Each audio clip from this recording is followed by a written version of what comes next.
ఎప్పుడైనా ఆలోచించారా? ఓ చిన్న అనుకోని సంఘటన శతాబ్దాల తరబడి ఒక వర్గాన్ని అణచివేసే వ్యవస్థగా ఎలా మారుతుంది? ఈరోజు మనం సరిగా ఇదే విషయం గురించి మాట్లాడుకోబోతున్నాం. అమెరికాలో జాతి వివక్ష వెనకున్న కథ మనం అనుకునేదానికన్నా చాలా చాలా ఆశ్చర్యకరంగా ఉంటుంది. అయితే ఈ ప్రశ్న కేవలం చరిత్రకు సంబంధించినది మాత్రమే కాదు. ఎందుకంటే ఇలాంటి వ్యవస్థలు ఈరోజుకీ మన సమాజాన్ని ప్రభావితం చేస్తూనే ఉన్నాయి. అసలు ఒక చిన్న యాదృచ్ఛిక విషయం తరతరాల పాటు ఒక సమాజాన్ని ఎలా విడదీయగలదో అర్థం చేసుకునే ప్రయత్నం చేద్దాం. సరే, మరి ఈ కథ ఎక్కడ మొదలైంది?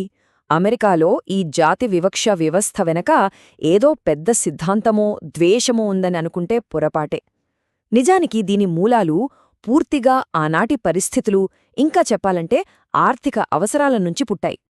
అసలు ఆఫ్రికన్లను బానిసలుగా అమెరికాకు ఎందుకు తీసుకొచ్చారు? దీని వెనక కేవలం 3 చాలా ప్రాక్టికల్ కారణాలున్నాయి. చూడండి, మొదటిది భౌగోళిక సామీప్యత. ఆసియా కన్నా ఆఫ్రికా దగ్గర, సో రవాణా ఖర్చులు తక్కువ. ఇక రెండోది, అక్కడ అప్పటికే బానిస మార్కెట్లు ఉన్నాయి, అంటే వాళ్లను కొనడం చాలా సులభం. అన్నింటికన్నా ముఖ్యమైన మూడో కారణం వ్యాధి నిరోధక శక్తి. మలేరియా లాంటి వ్యాధులను తట్టుకునే శక్తి ఆఫ్రికన్లకు సహజంగానే ఎక్కువగా ఉండేది. చూసారా, ఇవన్నీ ఆర్థిక భౌగోళిక నిర్ణయాలే తప్ప జాతికి సంబంధించినవి కానే కాదు. ఇక్కడే అసలు విచిత్రం ఉంది. ఒక రకంగా చూస్తే ఇది జన్యుపరమైన గొప్పతనం, అంటే వ్యాధులను తట్టుకోగలగడం. కాని అదే గొప్పతనం వాళ్ల పాలిట శాపంగా మారింది. వాళ్ల ఆరోగ్యమే వాళ్ళని బానిసలుగా మార్చడానికి ఒక బలమైన కారణంగా నిల్చింది. ఎంత విరోధాభాసమో చూడండి. ఓకే, ఆర్థిక అవసరాల కోసం బానిసత్వాన్ని మొదలుపెట్టారు. అంతవరకు బాగానే ఉంది. కాని ఒక అన్యాయమైన వ్యవస్థని తరతరాలుగా కొనసాగించాలంటే దాన్ని సమర్థించుకోవడానికి ఏదో ఒక కథ కావాలి కదా. ప్రజలు దాన్ని నమ్మాలి. మరి ఆ ఆర్థిక అవసరాన్ని కప్పిపుచ్చడానికి ఎలాంటి కట్టుకథలు అల్లారో ఇప్పుడు చూద్దాం. ఇక్కడ చూడండి, అసలు నిజానికి దాన్ని కప్పిపుచ్చడానికి చెప్పిన కథకి ఎంత తేడా ఉందో. ఒకవైపు కేవలం ఆర్థిక లాభం కోసం ఆఫ్రికన్లను బానిసలుగా తెచ్చుకున్నారు. ఇది అసలు వాస్తవం. కాని దీన్ని ఎలా సమర్థించుకున్నారు? వాళ్ళు శపించబడ్డారని, తెలివి తక్కువ వాళ్లని, వాళ్ల వల్ల సమాజానికి కీడు జరుగుతోందని ఇలాంటి మతపరమైన, శాస్త్ర విరుద్ధమైన కథలన్నీ సృష్టించారు. అంటే కేవలం డబ్బు కోసం మొదలుపెట్టిన ఒక పనికి నైతికత అనే ముసుగు వేశారన్నమాట. ఇక్కడే మనమొక చాలా ముఖ్యమైన విషయం గమనించాలి. కాలక్రమేణా బానిసత్వం చట్టబద్ధంగా రద్దయింది. కాని ఆ వ్యవస్థను నిలబెట్టడానికి పుట్టిన ఆ కట్టుకథలు, ఆ జాత్యహంకార ఆలోచనలు మాత్రం మాయం కాలేదు. అవి సమాజంలో చాలా లోతుగా పాతుకుపోయాయి. అంటే వ్యవస్థ పోయింది, కాని దాన్ని సృష్టించిన ఆలోచనలు మాత్రం అలాగే ఉండిపోయాయి. మరి ఆ పాతుకుపోయిన ఆలోచనలు వివక్షను తరతరాలుగా ఎలా కొనసాగించాయి? ఇక్కడే మనం విషవలయం అనే కాన్సెప్ట్ గురించి మాట్లాడుకోవాలి. ఇది ఒక సెల్ఫ్ సస్టైనింగ్ సైకిల్ లాంటిది. అసలు ఈ వలయం ఎలా పనిచేసిందో ఇప్పుడు వివరంగా చూద్దాం. అయితే ముందుకు వెళ్లే ముందు అసలు ఈ విషవలయం అంటే ఏంటో క్లియర్గా అర్థం చేసుకుందాం. సింపుల్గా చెప్పాలంటే ఇదొక గొలుసుకట్టు లాంటిది. ఒక సంఘటన వల్ల ఇంకోటి జరుగుతుంది, దానివల్ల మరొకటి. అలా ఆ చక్రం ఆగకుండా తిరుగుతూనే ఉంటుంది. ఒక సమస్య ఇంకో సమస్యకు కారణమవుతూ ఆ వ్యవస్థ దానంతటా అదే కొనసాగేలా చేస్తుంది. సరే, ఈ వలయం ఎప్పుడు మొదలయింది? 1865 తరువాత, అంటే బానిసత్వం రద్దయిన వెంటనే. ఆలోచించండి, 200 ఏళ్ల అణిచివేత తరువాత వాళ్లకు స్వేచ్ఛ వచ్చింది. కాని ఆ స్వేచ్ఛతో పాటు వాళ్ల చేతిలో ఏముంది? డబ్బూ లేదు, సరైన చదువూ లేదు. చాలా శ్వేతజాతీయులతో పోలిస్తే వాళ్లు ఆర్థికంగా, విద్యాపరంగా చాలా వెనుకబడి ఉన్నారు. ఇదే ఆ విషవలయానికి మొదటి అడుగు. ఇప్పుడు ఆ పాత కట్టుకథలు, ఆ జాత్యహంకార భావాలు రంగంలోకి దిగాయి. ఒక నల్లజాతి వ్యక్తికి అన్ని అర్హతలు ఉన్నా సరే, ఉదాహరణకి ఒక బ్యాంకులో మంచి ఉద్యోగానికి వెళ్తే వాళ్ల రంగు చూసి అవకాశమిచ్చేవారు కాదు.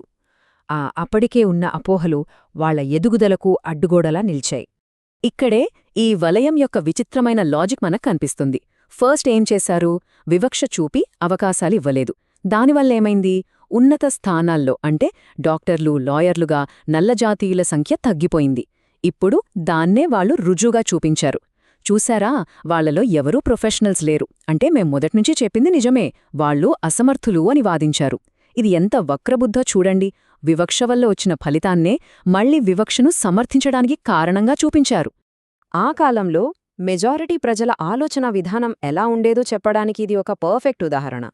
వాళ్లనేవాళ్లు, నల్లజాతీయులు స్వేచ్ఛ పొంది ఇన్ని తరాలైంది, అయినా ఒక్క ప్రొఫెసరు, లాయరు, డాక్టర్ కూడా లేరేంటి? దీని బట్టి అర్థం కావట్లేదా వాళ్లు తక్కువ తెలివైన వాళ్లని? చూసారా, ఈ విశ్వవలయాన్ని నడిపించిన అసలైన ఆలోచన ఇదే. ఈ తప్పుడు తర్కం ప్రజల మనసుల్లో ఎంత బలంగా నాటుకుపోయిందో అర్థం చేసుకోవచ్చు. అయితే ఈ ఆలోచనలు కేవలం కొంతమంది మనసుల్లోనే ఉండిపోలేదు. నెమ్మదిగా అవి చట్టాలుగా మారాయి, సంస్కృతిలో భాగమయ్యాయి. అసలీ కల్పిత వ్యవస్థ సమాజాన్ని ఎలా శాసించిందో ఇప్పుడు చూద్దాం. సాధారణంగా బానిసత్వము రద్దవ్వగానే అంతా మారిపోయిందనుకుంటాం. కాని నిజానికి పరిస్థితి మరింత దారుణంగా తయారైంది. 1865లో చట్టాలు సమానత్వాన్నిచ్చినా ఆ తరువాత వచ్చిన జిమ్ క్రో చట్టాలు వేర్పాటును అధికారికం చేశాయి. పరిస్థితి ఎంతదాకా వెళ్ళిందంటే 1958లో కేవలం యూనివర్సిటీలో చేరడానికి ప్రయత్నించినందుకు క్లెనెన్ కింగ్ అనే నల్లజాతి వ్యక్తిని పిచ్చాస్పత్రికి పంపించారు. అంటే చదువుకోవడం కూడా ఒక మానసిక వ్యాధిగా చూశారన్నమాట. ఈ వ్యవస్థ ప్రభావం కేవలం చట్టాల వరకే ఆగలేదు. చూడండి, వేర్పాటును అమలు చేసే జిమ్ క్రో చట్టాలు వచ్చాయి. కేకేకే లాంటి గ్రూపులు హింసను, హత్యలను ప్రోత్సహించాయి. వేరే జాతి వాళ్లను పెళ్లి చేసుకోవడమనేది ఒక పెద్ద సామాజిక నేరంగా మారింది. చివరికి తెల్లగా ఉంటేనే అందం అనే భావనను కూడా సృష్టించారు. అంటే చట్టం నుంచి సంస్కృతి వరకు జీవితంలోని ప్రతి విషయంలో ఈ వివక్ష భాగమైపోయింది. సరే, ఈ మొత్తం కథ నుంచి మనం గ్రహించాల్సిన నీతి ఏంటి? అసలు ఈ సామాజిక వ్యవస్థల గురించి ఈ విశ్లేషణ మనకు ఏం చెబుతోంది? ఫైనల్గా ఆ విషయమే చూద్దాం. నిజం చెప్పాలంటే చాలా వరకు ఇలాంటి సామాజిక, రాజకీయ వ్యవస్థలకు ఎలాంటి శాస్త్రీయ ఆధారం ఉండదు. అవన్నీ కేవలం యాదృచ్ఛికంగా మొదలైన సంఘటనలు, వాటిని నిలబెట్టడానికి అల్లిన కట్టుకథల పునాదుల మీదే కొనసాగుతుంటాయి. అంటే ఇవి జీవశాస్త్రపరంగా నిజం కాదు, కేవలం మనుషులు సృష్టించుకున్న వాస్తవాలు. అందుకే చరిత్రను అర్థం చేసుకోవడం చాలా ముఖ్యం. ఈ విశ్లేషణ అంతా మనల్ని ఒక పెద్ద ప్రశ్న దగ్గర ఆపేస్తోంది. ఒకవేళ ఈ సామాజిక వ్యవస్థలన్నీ కేవలం కట్టుకథల మీద, కల్పనల మీద నిర్మించబడితే, మరి ఆ కట్టుకథలను ఎలా కూల్చివేయాలి? కథలు అల్లడం చూశాం, కాని ఆ అల్లిన కథలను విప్పేదెవరు? ఆ శక్తి ఎవరి చేతిలో ఉంది? ఇది మనం ఆలోచించాల్సిన విషయం.